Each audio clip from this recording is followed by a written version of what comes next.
Swayam Prabha. Digital India. Educated India.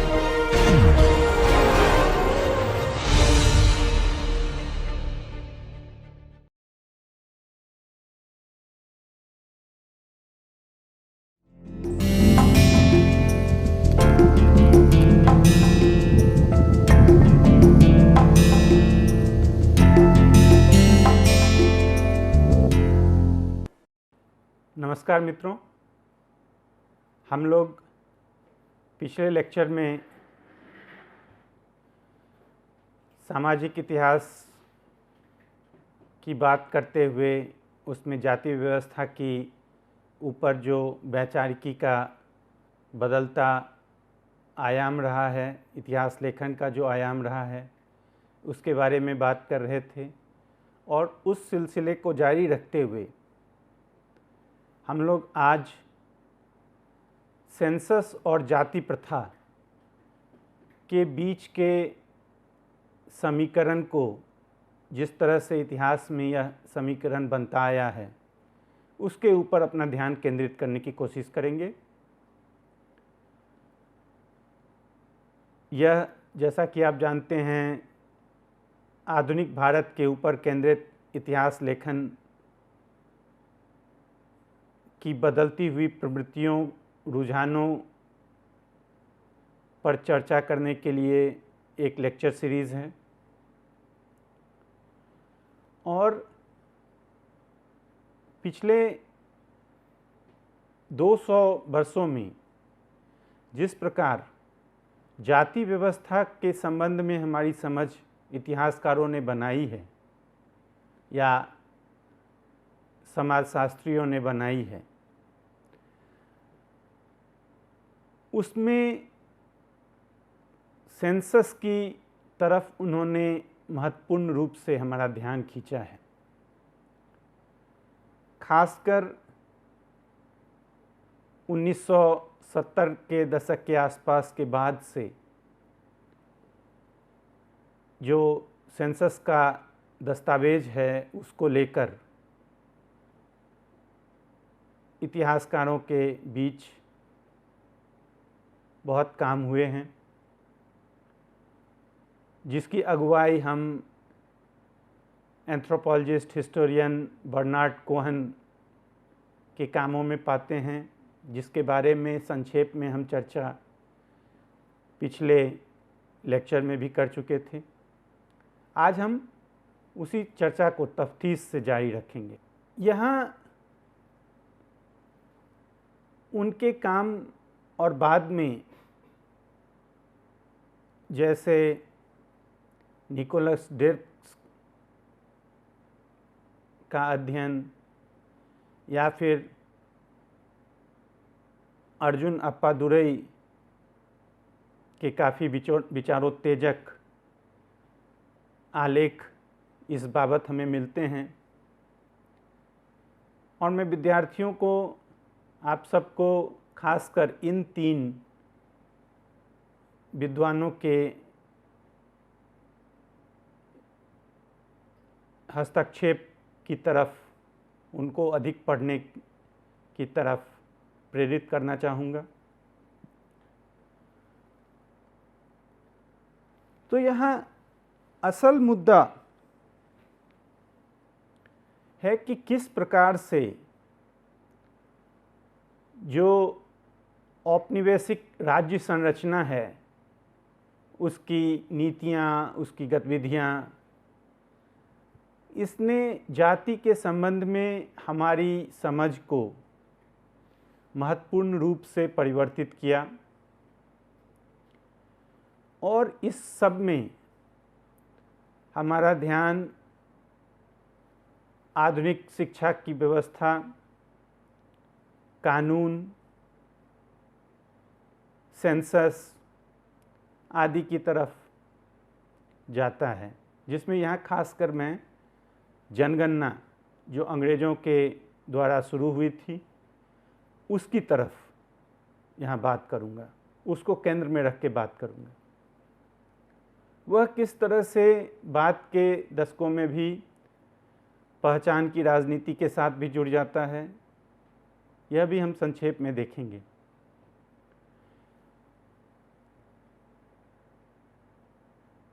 और यहाँ फिर से पिछले लेक्चर की मैं याद दिला दूं तो हमने देखा था कि समाजशास्त्री जीएस घुरिये ने रिस्ले और सेंसस के प्रोजेक्ट की आलोचना की थी। तो कई अर्थों में बर्नार्ड कोहन, और वे अपने आलेख में घुरिये का भी जिक्र करते हैं, हमें उन आलोचनाओं को आधार बनाते हुए भी आगे बढ़ते दिख रहे हैं। लेकिन यहाँ हमें एक व्यापक ऐतिहासिक संदर्भों में सेंसस और जाति के बीच हो रहे बनते नए समीकरण की पड़ताल करनी चाहिए। और इस व्यापक जो इतिहास का फलक है उसमें दो मुख्य बातें हमारे सामने आती हैं।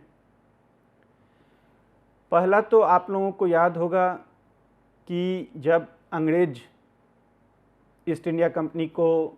18वीं सदी के उत्तरार्ध में 1765 में बंगाल में दीवानी का अधिकार मिला था और भू राजस्व एकत्रित करने का उनको अधिकार मिला था, उसके बाद से लेकर मोटे तौर पे कहें तो 19वीं सदी का पहला हिस्सा, वहाँ तक हम जो औपनिवेशिक राज्य की प्रकृति है, उसके मुख्य सरोकार हैं, उसकी नीतियाँ हैं, उन्हें आप एक तरह से कह सकते हैं कि वो भू राजस्व को अधिक से अधिक करने का उनका उद्देश्य था। तो एक लैंड रेवेन्यू स्टेट के रूप में हमारे सामने वो आता है। जो अंग्रेज अफसर विद्वान लिख रहे थे इस बड़े कालखंड में, उसका कहीं न कहीं उद्देश्य एक तरफ तो भारत की में अधिक बेहतर तरीके से राज्य करने के लिए यहाँ के कानून की समझ जरूरी थी, और दूसरी तरफ यहाँ के भूमि स्वामित्व से संबंधित जटिलताएं, भूमि के मालिकाना हक से संबंधित जटिलताएं, ये दो बड़े सरोकार थी। और इस कारण से भी जो हमने पहले जब प्राच्यविदों के इंटरवेंशंस की बात की, उनके इंगेजमेंट की बात की, तो यह जो लैंड रेवेन्यू से कंसर्न्ड, उससे ऑब्सेस्ड कॉलोनियल स्टेट हमारे सामने आता है। उसका दूसरा हिस्सा था कि वहाँ इतिहास को लेकर बहुत सारी बातें हो रही थी, और राज्य के तंत्र, अंग्रेज अफसर विद्वान भारतीय अतीत को लेकर, उसकी समझ को लेकर काफ़ी उत्सुक हमारे सामने नज़र आ रहे हैं। लेकिन 19वीं सदी के दूसरे हिस्से में हम यह जो भू राजस्व से संबंधित सरोकार या इतिहास से संबंधित सरोकार, वह बदलकर औपनिवेशिक राज्य के लिए भारत के लोगों के बारे में, भारत की जनता के बारे में अधिक से अधिक जानने की जद्दोजहद एक इथनोग्राफिक स्टेट के रूप में हमारे सामने आता है। यहाँ जो जानकारियाँ, ज्ञान इकट्ठा करने का उद्देश्य अब भारत का अतीत उतना अधिक न रहकर अब भारत का उस समय का जो समसामयिक जो समाज था वह अधिक महत्वपूर्ण हमारे सामने दिखता है। अंग्रेज हुकूमत के लिए। तो यह जो भू राजस्व के बजाय भारतीय जनमानस के आचरण, वो किस तरह से समाज का यहाँ निर्माण हो रहा है, सामाजिक संबंध उसके ताने बाने क्या हैं, यह अब अधिक तरजीह पाने लगा। इतिहास के बदले में इथनोग्राफी अधिक महत्वपूर्ण हो गया। तो और इस कारण से ही निकोलस डिर्क, जिनका नाम मैंने अभी लिया, पिछले लेक्चर्स में भी उनके बारे में बात की, वे इसे इस समय के औपनिवेशिक राज्य संरचना को इथनोग्राफिक स्टेट का नाम देते हैं। और यह खासकर 1870 के बाद से यह और भी तीक्ष्णता के साथ हमारे सामने आता है और तमाम तरह के ऐसे हस्तक्षेपों में, ऐसे प्रोजेक्ट्स में सेंसस सबसे महत्वपूर्ण रूप से इस कालखंड में उभर कर आता है, जिसके दीर्घकालिक परिणाम हुए। यहाँ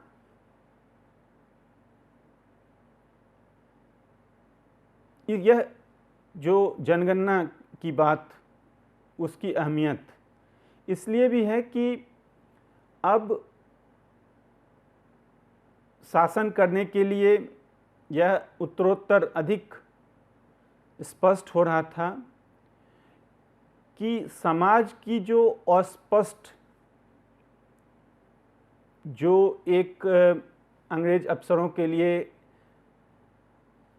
एक अन्य समाज, जिस समाज से वे, उसके रीति रिवाजों से वे भली भांति परिचित नहीं थे, यदि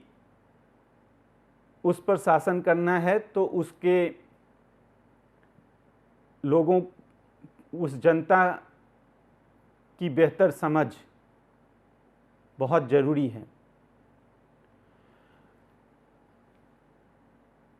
और यहाँ इस कारण से भी सेंसस महत्वपूर्ण स्थान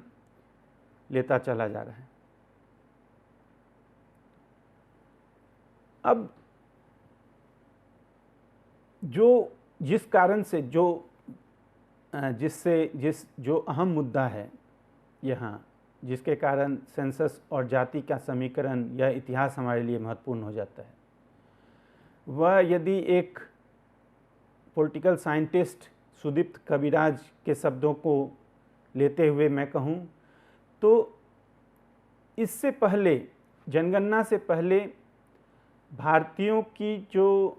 आइडेंटिटी अपनी थी, अपने संबंध में जो उनके सेल्फ परसेप्शन हुआ करते थे, वह यदि विज्ञान की भाषा में कहें तो उसमें एक एम्बिवेलेंस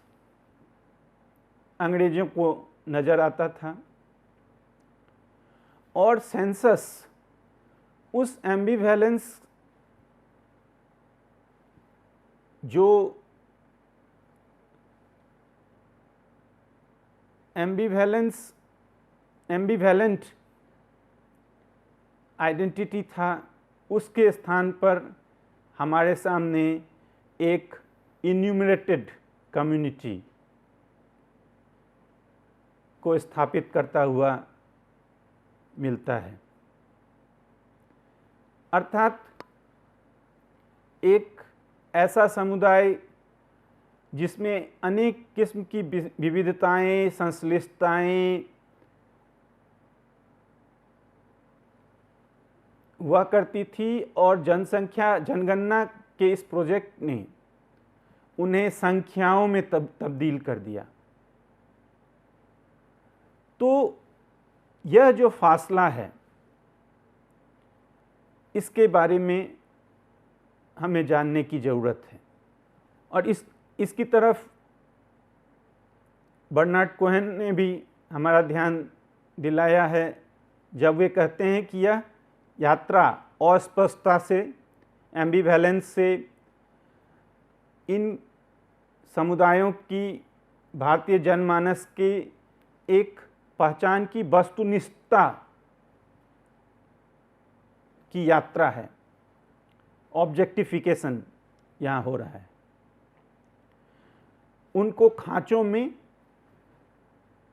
डालकर उन्हें इन्यूमरेट किया जा रहा है।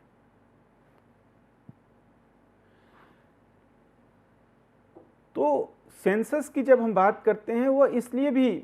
ये जो प्रक्रिया है जहाँ एम्बिवैलेंस से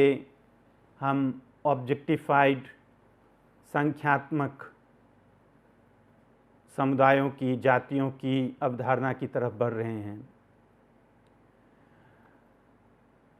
वहाँ वह इसलिए भी ज़रूरी है कि जब हम आधुनिकता या उपनिवेशवाद की बात करते हैं, औपनिवेशिक संरचना की बात करते हैं, उनके प्रभावों की बात करते हैं, तो यह प्रभाव महज राजनैतिक या आर्थिक जो परिणाम हो रहे हैं, प्रक्रियाएं हैं, उनके एक बाय प्रोडक्ट के रूप में संस्कृति हमारे सामने तो आ रही है, लेकिन महज उतना ही खेल नहीं है। जो कुछ हो रहा है वह उससे बहुत संश्लिष्ट हो रहा है, और इस संश्लिष्टता का एक सूत्र तो यह है कि हमें देखना होगा कि किस प्रकार औपनिवेशिक शासन के बाद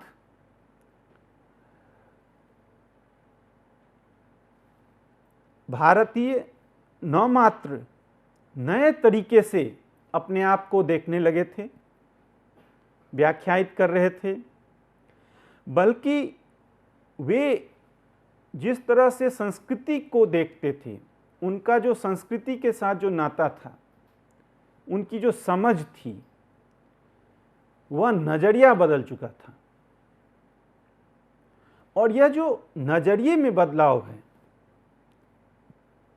चाहे वह अपने समाज को लेकर नज़रिए में बदलाव हो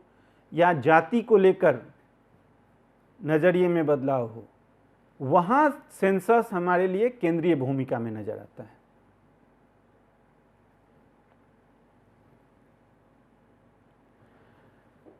पहली बार हम देख रहे हैं कि एक अखिल भारतीय स्तर पर सेंसस ने हर एक को अपने इस फलक्रम में शामिल कर लिया था। हर एक से सवाल पूछे जा रहे थे कि उनका धर्म क्या है, उनकी जाति क्या है, वे कौन सी भाषा बोलते हैं, उनके परिवार के बारे में, उनके व्यवसाय के बारे में। और जब आपसे कोई सवाल पूछता है तो आप उन सवालों को जवाब देते हैं, और ऐसे में आप पहली बार उन सवालों के बारे में चिंतन मनन भी करने लगते हैं, क्योंकि इससे पहले पूरे भारतीय इतिहास में किसी भी राज्य ने हर जनमानस से उनकी जाति, उनके धर्म के बारे में कोई सवाल नहीं पूछा था। मुगल साम्राज्य के समय भी इस तरह के सर्वे हुए थे, लेकिन उसका मूल उद्देश्य भूमि का जोत को मापना, मालिकाना हक के बारे में बातें करना, अर्थात भू राजस्व से संबंधित ही, आर्थिक विषय से ही संबंधित मुगल साम्राज्य के समय में जो आंकड़े इकट्ठा किया जा रहा था, बड़े पैमाने पर आंकड़े इकट्ठा किया जा रहा था, लेकिन वे आंकड़े आर्थिक भू राजस्व से संबंधित आंकड़े हुआ करते थे। वे आंकड़े भारतीयों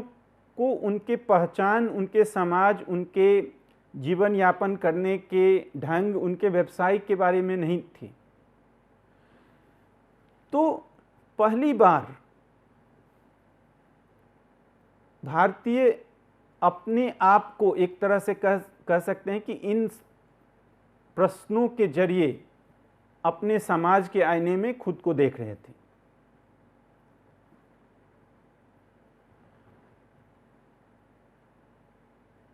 और इसके लंबे परिणाम हुए, जिसकी तरफ कुछ इशारा हमने पिछले लेक्चर में भी किया था और भी बातें हम अभी करेंगे कि किस प्रकार महज सवाल नहीं पूछे जा रहे थे, आंकड़े ही, जानकारियां ही एकत्रित नहीं की जा रही थी। इन एकत्रित जानकारियों को फिर से उस समय के सामुदायिक जो कम्युनिटी के जो सोशल स्टैंडिंग की जो समझ थी, उसके आधार पर, उस नज़रिए से उन्हें एक खास क्रम में भी सजाया जा रहा था, और जिसमें उस क्रम में जो समुदाय, जो जाति ऊपर हो, अर्थात वह अधिक उसकी सामाजिक स्थिति उसके नीचे के लिखे हुए उस क्रम में, उस टेबल में जो नीचे की जातियां हैं उससे बेहतर मान ली गई। तो इन एकत्रित जानकारियों को अल्फ़ाबेटिकली अरेंज नहीं किया जा रहा है। कौन ऊंची जाति है वह ऊपर है, जो नीची जाति है वह नीचे है।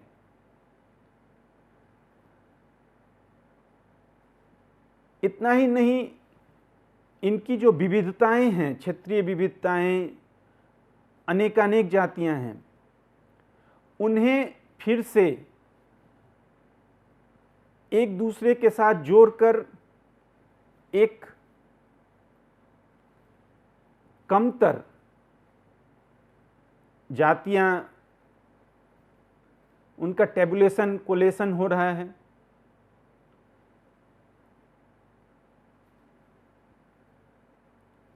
और फिर इनकी पहचान कर इन्हें एक अखिल भारतीय स्वरूप दिया जा रहा है। जैसे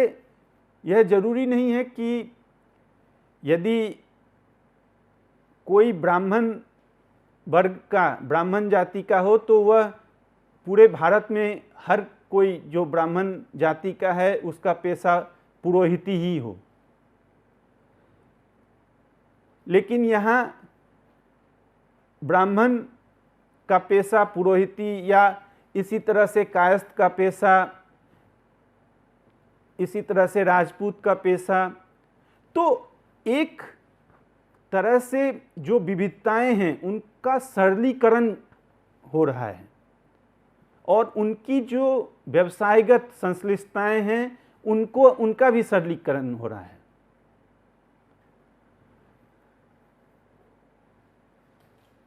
तो और इन्हीं कारणों से हमने देखा कि किस तरह से घुरिये ने रिस्ले की आलोचना की, और बाद में अनेक जाति सभाएं, उन्होंने भी सेंसस की पुरजोर आलोचना की, और अंततः 1931 के बाद जाति और सेंसस, जनगणना में जाति संबंधित सवाल हटा दिए गए। तो यह सारा कुछ जब हो रहा है, एक इतिहासकार के रूप में हमारे लिए ऐतिहासिक पृष्ठभूमि बेहद महत्वपूर्ण होती है। और यहाँ एक बार फिर से मैं यह दोहराना चाहूँगा कि ये जो पूरा कालखंड है 19वीं सदी, 18वीं सदी के अंत से लेकर और 19वीं सदी के अंतिम दशकों के तक का, 1870 तक का। तो इससे पहले भी जब भारतीय जनगणना में भारत का पहला जनगणना 1871 में हो रहा है, उससे पहले भी अलग अलग तरह से यह जो इथनोग्राफिक राज्य है वह अपने जनता के प्रति जानकारियां इकट्ठा कर रहा है।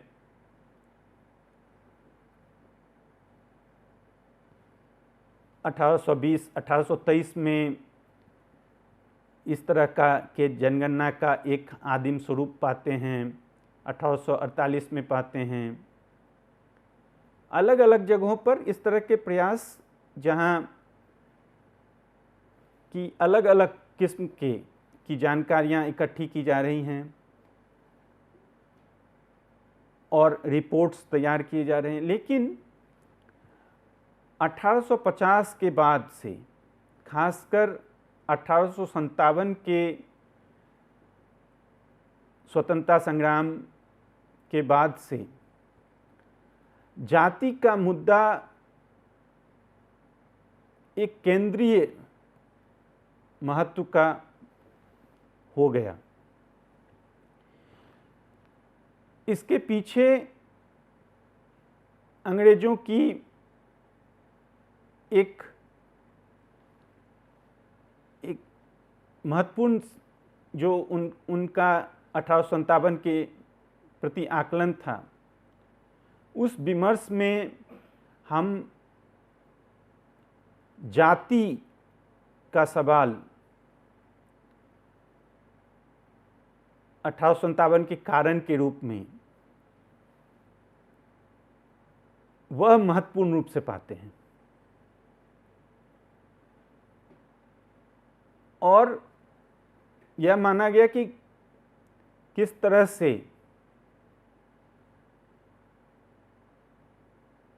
जो आंदोलनकारी उनके मन में, उनकी समझ में अंग्रेजी नीतियों के कारण जो प्योरिटी, शुद्धता का पर अटैक हो रहा था, जब उन्हें खास तरह के कारतूस जिसे दांत से निकाल कर गोली चलानी होती थी, जिसे उनके जाति, उनके धार्मिक संस्कारों पर अटैक माना जा रहा था। और इस सब ने जो अंग्रेज अफसरों और मिशनरियों के मन में यह और भी स्पष्ट कर दिया कि इस सब के पीछे कहीं न कहीं भारतीयों की जातिगत जो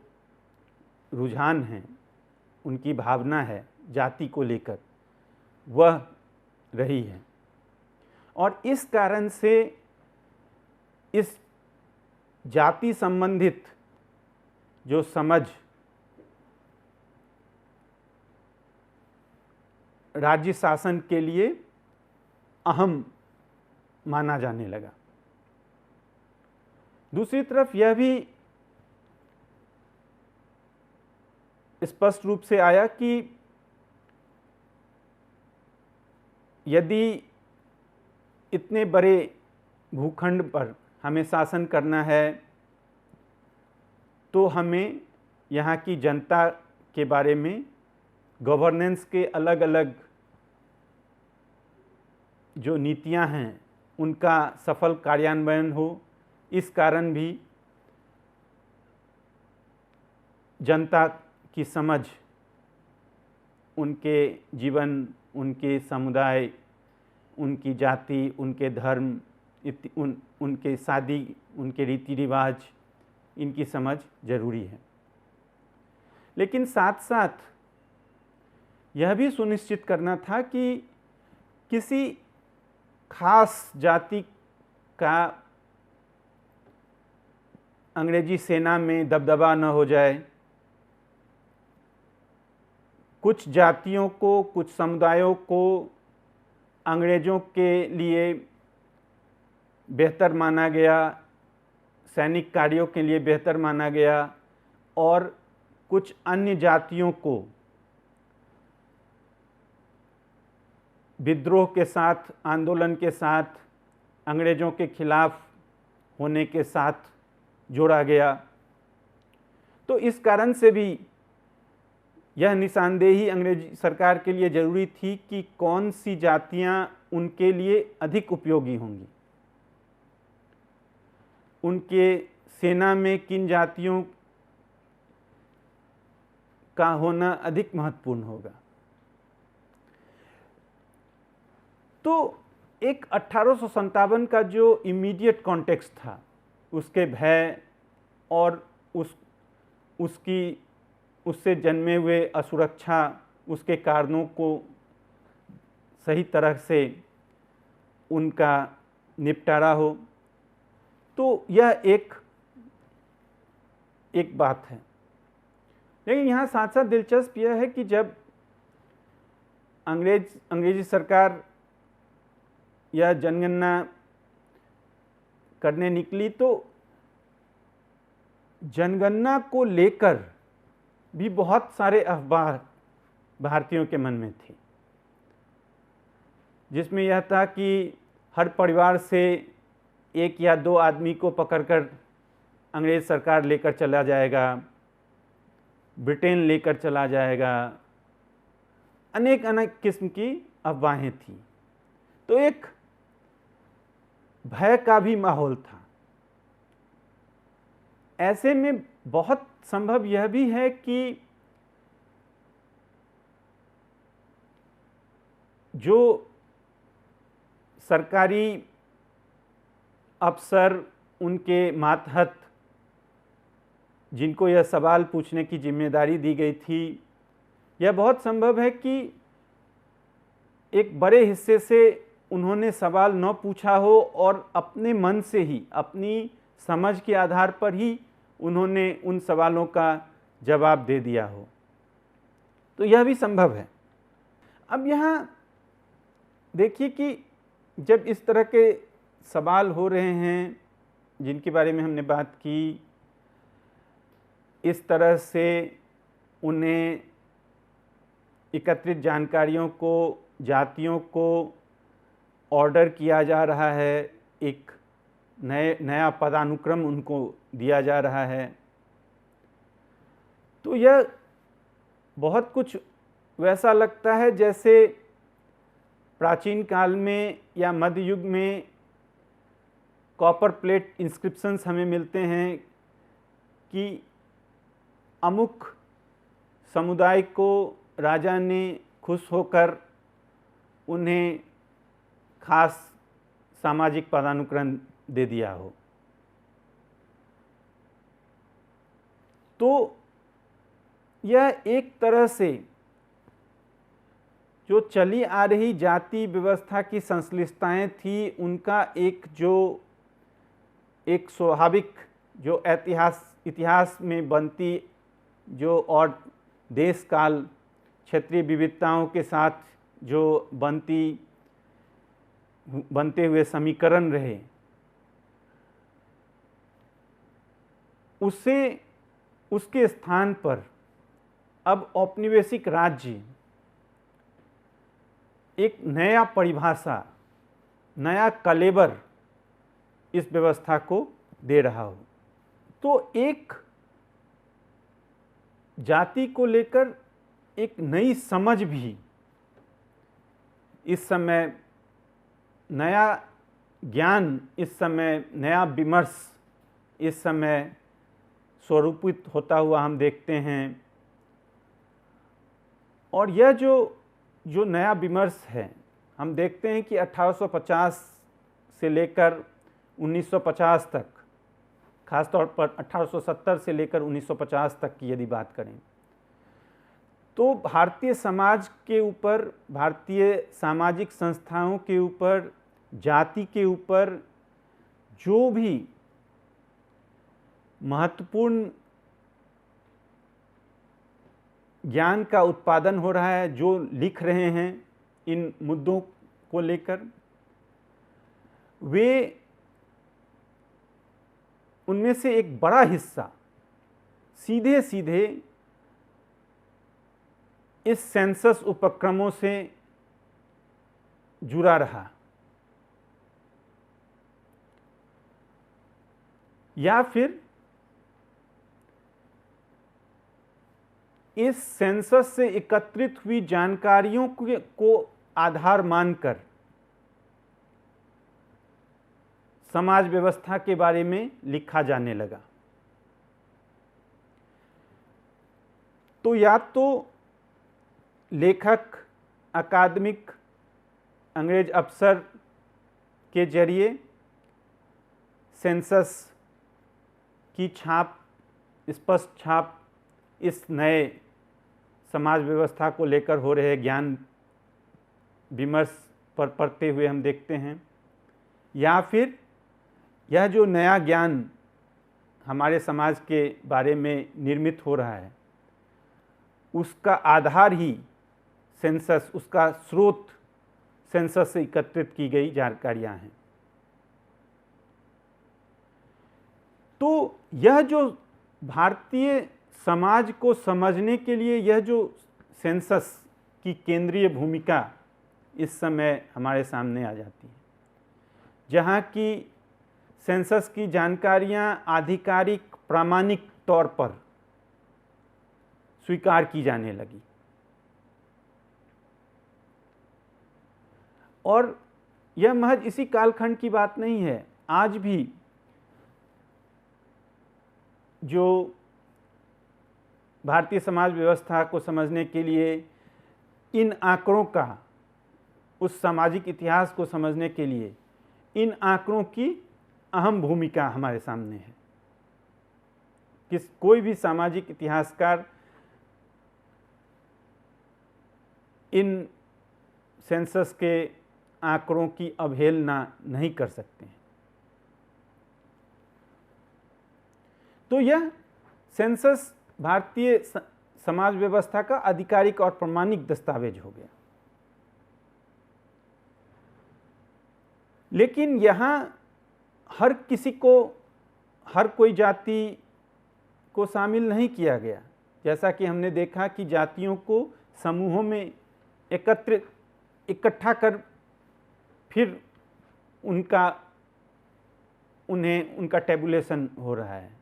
उनका लिस्टिंग किया जा रहा है। तो ऐसे में जाहिर सी बात है कि जिस जाति में अधिक लोग होंगे उनका प्रतिनिधित्व सेंसस में होने की संभावना अधिक है। जिन जातियों में कम एंट्रीज होंगे, बहुत कम एंट्रीज होंगे, उन्हें एक साथ कर दिया गया। तो ऐसे में भारतीय जनमानस में बहुसंख्यक और अल्पसंख्यक जैसे छवियां, जैसे पद उत्तरोत्तर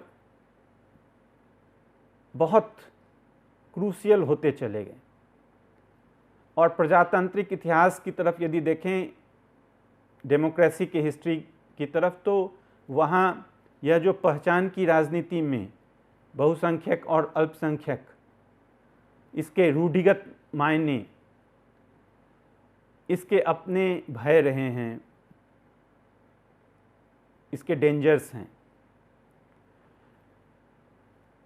तो हर जाति अपने को सेंसस में शामिल करने के लिए बहुसंख्या में अपना प्रतिनिधित्व करने की आकांक्षा में लग गया।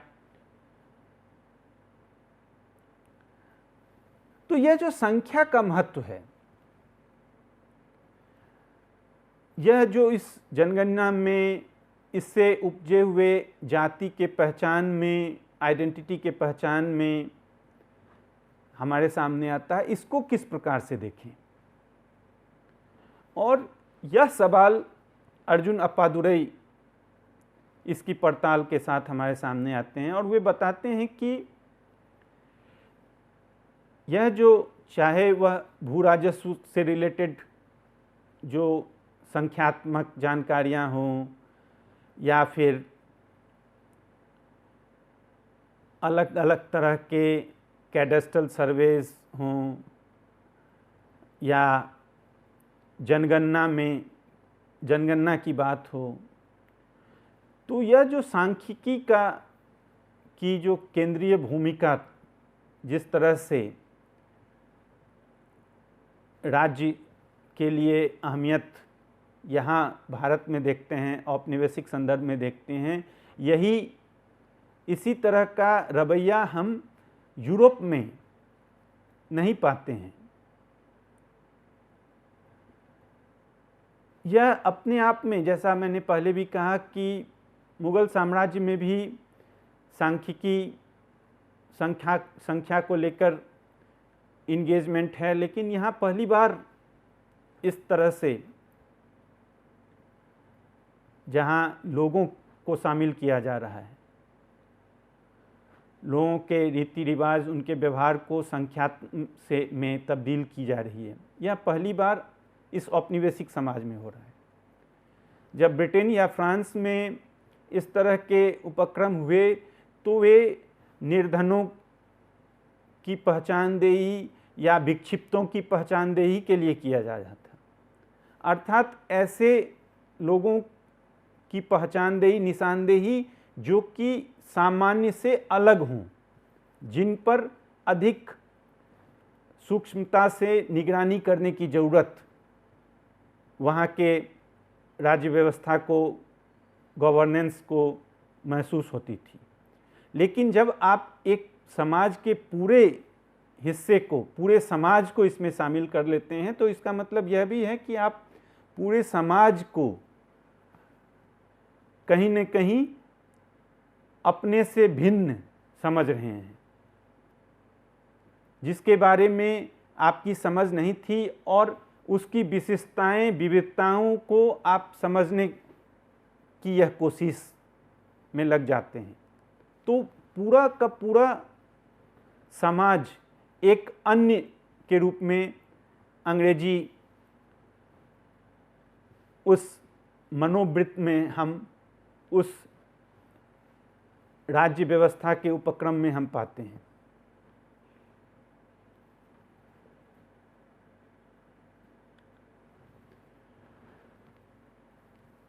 तो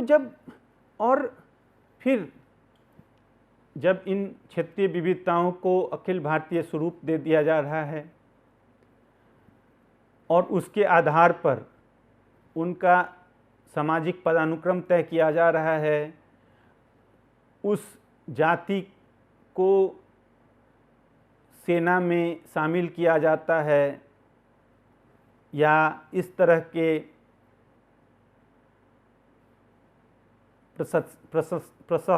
एडमिनिस्ट्रेटिव निर्णय लिए जाते हैं, तो हम बहुत तेजी से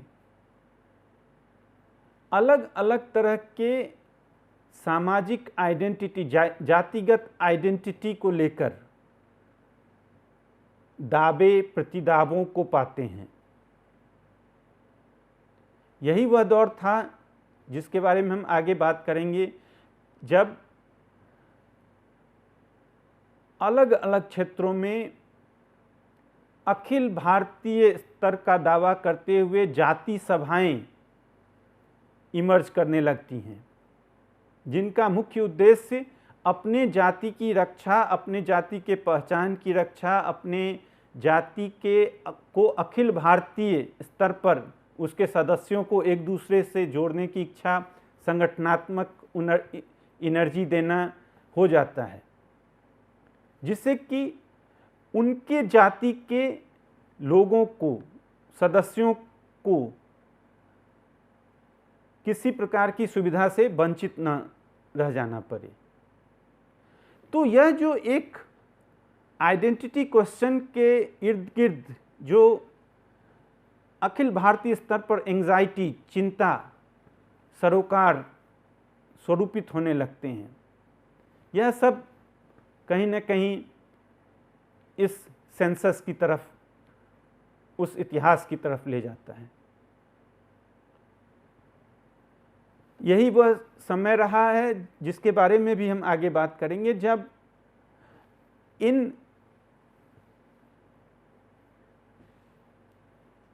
प्रिंट संस्कृति आकार ले रही है, पत्रिकाएं निकल रहे हैं, पत्र पत्रिकाएं निकलने लगे हैं, और ये पत्र पत्रिकाएं अंग्रेजी और वर्नाकुलर दोनों ही भाषाओं में हैं, क्षेत्रीय भाषाओं में हैं। और यहाँ इन सेंसस से एकत्रित की गई जानकारियों, इससे जो बनी हुई हमारी सामाजिक समझ, जाति के प्रति समझ, उनसे संबंधित लेख लिखे जा रहे हैं। और इस सब का एक मिला जुला असर हम अगले 150 सालों में समाज व्यवस्था के प्रति बनती हुई नई समझ, जाति के राजनीतिकरण के रूप में भी हम पाते हैं।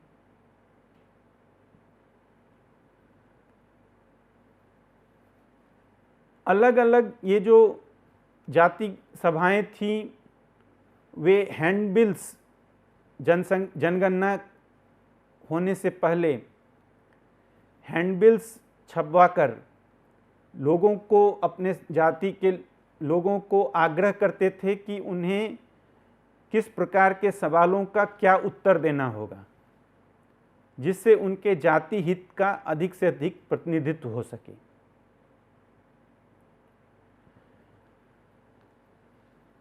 तो इस सब से एक ऐसी मानसिकता, एक ऐसा माहौल हमारे सामने बनता चला जा रहा है जहां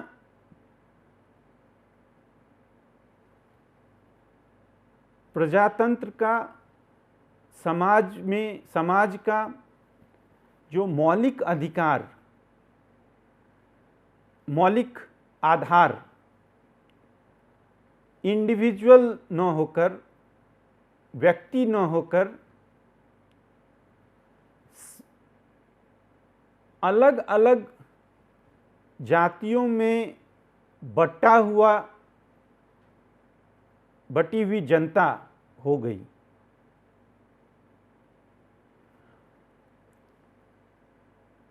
अलग अलग ब्लॉक्स आप कह सकते हैं।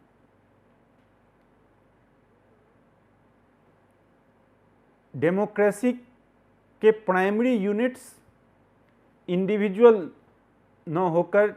जो कि यूरोप या दूसरे जगहों में हम पाते हैं, यहाँ ये छोटे छोटे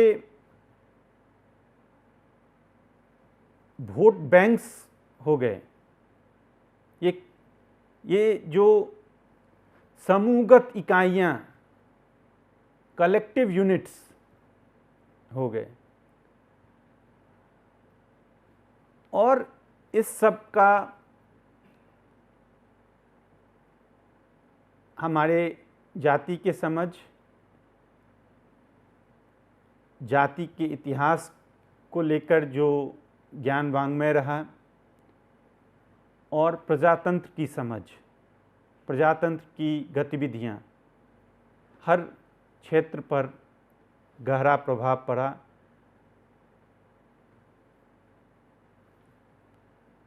इस लेक्चर का उद्देश्य इस मंजर के मुख्य बिंदुओं को रेखांकित करना था। किस तरह से ये सभी तार अंग्रेज़ों की नीतियों और उनके जनगणना संबंधित जो इंटरवेंशंस हैं उनसे जुड़ जाता है। किस तरह से जाति और जनगणना में इसका शामिल होना गवर्नेंस का इशू हो जाता है। इन मुद्दों पर हमने को रेखांकित करने का प्रयास किया, इसके अलग अलग पहलुओं को सामने रखने की कोशिश की। जाहिर सी बात है कि जैसा मैं कहते आया हूँ कि ये विषय संश्लिष्ट हैं,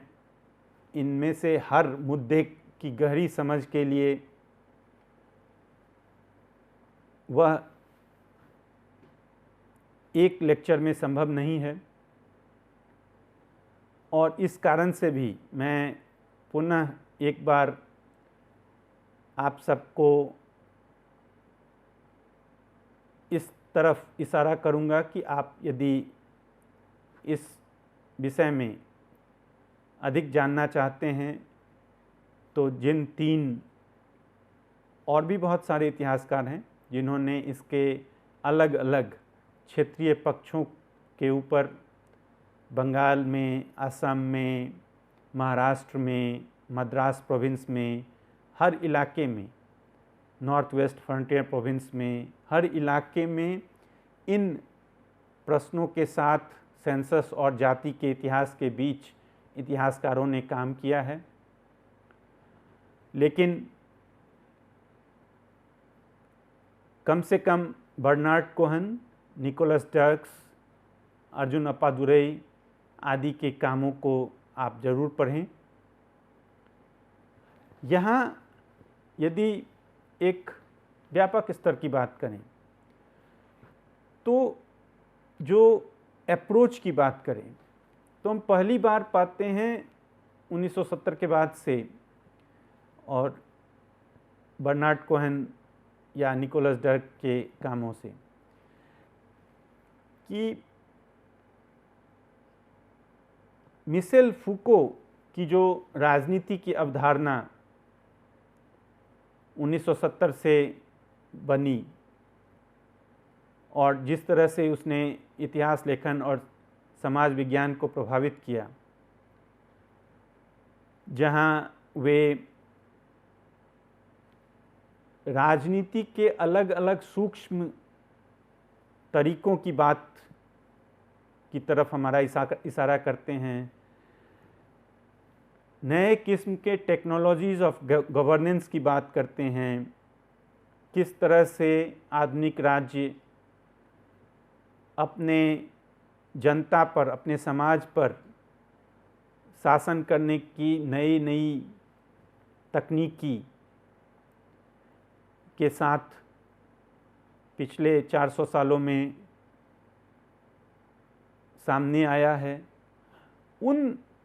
वे जो बड़े सवाल वैश्विक स्तर पर, खासकर यूरोपीय समुदाय, यूरोपीय इतिहास के संदर्भ में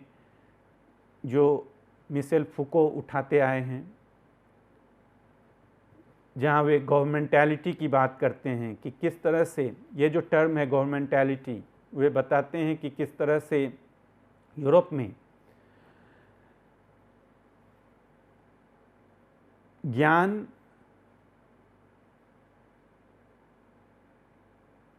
मैनेजमेंट और सांख्यिकी के बीच के समीकरण के जरिए हम ये जो पिछला 300 साल 400 साल का जो गवर्नेंस का हिस्ट्री है, एक नया मॉडल हम देखते हैं। वहाँ से अंतर्दृष्टि लेते हुए औपनिवेशिक जो राज्य की संस्थाएं हैं, उसके जो इंटरवेंशंस हैं, उसकी जो नीतियां हैं, उन सूत्रों के जरिए भी यह इतिहास लिखने की कवायद है। तो एक तरह से कहें, यहाँ सामाजिक इतिहास दावे प्रतिदावों के इतिहास के रूप में हमारे सामने आता है। उस तरह के छोटे छोटे जो गवर्नेंस के टेक्नोलॉजीज़ की तरफ हमारा ध्यान खींचता है, जिसका सीधा प्रभाव सामाजिकता, सामाजिक संस्थाओं के इतिहास, सामाजिक मान्यताओं के साथ जुड़ जाता है। यह इतिहास सामाजिक आचरणों के साथ जुड़ जाता है, जहाँ मैंने कहा कि किस तरह से आइडेंटिटी एक नई पहचान के रूप में लोग, समाज हमारे सामने आते हैं। इसका दूसरा जो बड़ा हिस्सा है इस इतिहास का, वह एडवर्ड सईद की जो ओरिएंटलिज्म संबंधित अवधारणाएं हैं, जहाँ यूरोपीय औपनिवेशिक राज्य एक खास किस्म से प्राच्य समाज को न मात्र देखता है, बल्कि वह देखना उसके रवैये में, उसके लिए अपनाई गई नीतियों में भी परिलक्षित होने लगता है। जैसा कि हमने देखा कि जब भारतीय समाज से अंग्रेज और अंग्रेजी राज्य रूबरू हो रहा था, तो विविधताओं को, एम्बिवैलेंस को समझने के लिए यह जो राज्य का तंत्र है, उसने समाज को, लोगों को एक्सोटिसाइज किया। एक अजूबे की तरह उनके लिए भारतीय समाज नज़र आ रहा था,